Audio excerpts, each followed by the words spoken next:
Okay. Ooh. My nose itches. Your nose always itches when we do this. Well, I have allergies. Listen for my how.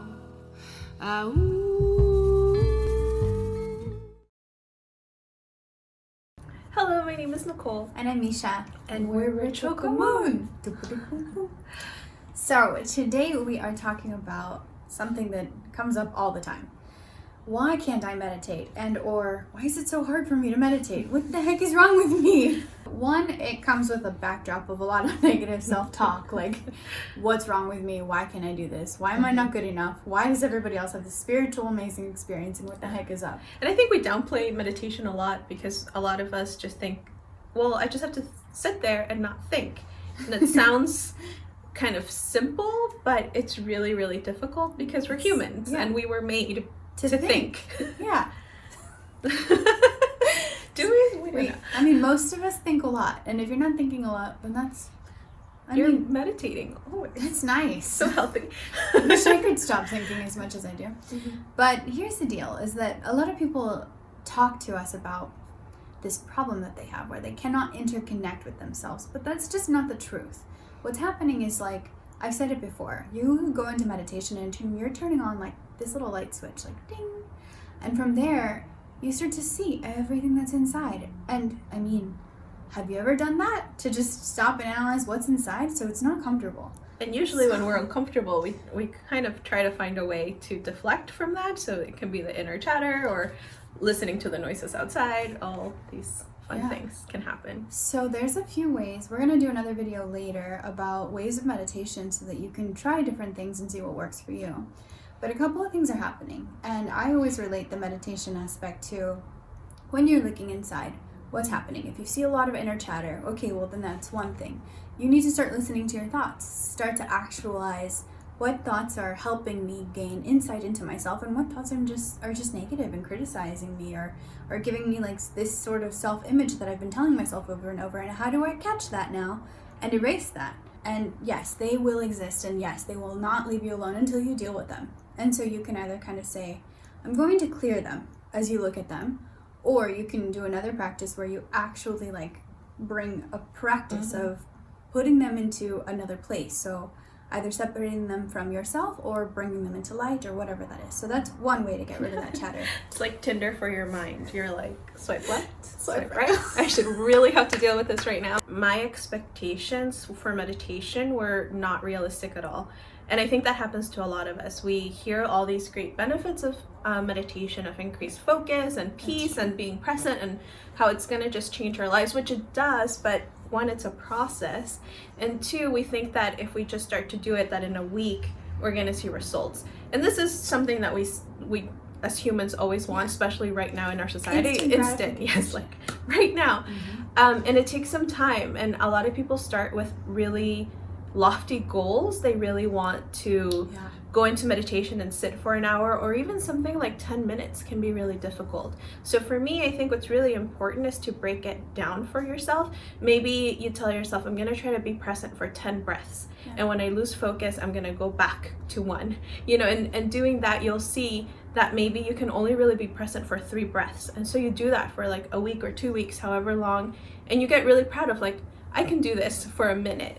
And this is the analogy that I've come up with that I'm so very proud of. It's like waiting for the bus, right? I don't know if you've ever waited for the bus, but those of you who are old school, who didn't have a car back in the day and had to wait for the bus and not Uber, had to sit on the bus bench for like an hour, it seemed like. But really it was only like 10 minutes, right? But it seemed like forever because, okay, it's in the middle of the day, maybe you have to go to class, you're waiting on the clock, you're waiting for the bus to come, you're like anxious.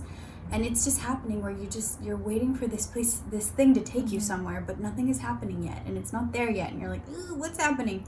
That's exactly like meditating in the beginning. You're like sitting there so anxious, trying to wait for something. Am I enlightened yet? Am I enlightened?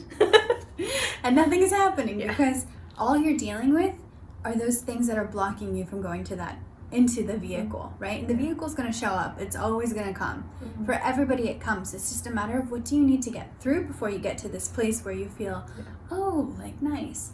So I typically recommend like at least 3 to 5 practice sessions before you even start to kind of feel like you're going somewhere. Yeah, and I think also building a ritual around your meditation will help you start to clear your mind. I think sometimes, yes, it could be good to do it spontaneously, but say you're gonna dedicate 3 minutes of your life to meditating, instead of throwing it in different places all the time, when you begin, it's really helpful to say, I'm gonna meditate for 3-5 minutes right before I go to bed. Yeah. And so you do your routine, you sit for 3 minutes, 5 minutes, and your body starts to get used to that. It'll naturally know that it needs to start to wind down at this point. Yeah. Also, keeping in mind that anything that comes up in meditation is worth it. Like none of your thoughts, none of this is trash, right? Like, then at least you became aware, like, oh my gosh, I was sitting there for 5 minutes, basically just putting myself down the whole time because I couldn't sit in silence.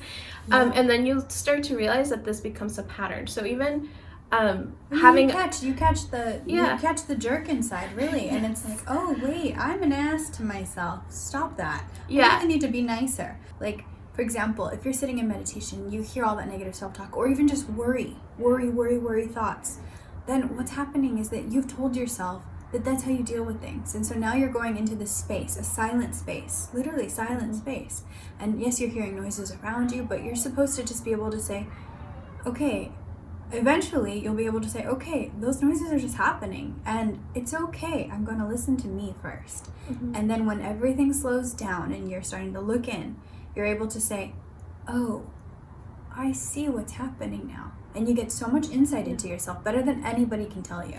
Yeah, and also having grace within yourself that some days you might get really good at it, other days you won't. Like, I've now been meditating for years now, and like a really regular practice. And there's still days, like I think maybe last week or so, it took me like 20 minutes to just kind of feel comfortable in my body, that I wasn't like, oh, my seat is weird, or like, I don't know where I should put my hands. I just felt uncomfortable in my body. And then I realized, I was like, oh my gosh, I'm feeling really uncomfortable in my body and I need to pay attention to that. I think in your body, you just feel like a sense of freedom within yourself. Like at that moment, even if it's just a little bit, that you're not worried about something or thinking about something that happened before.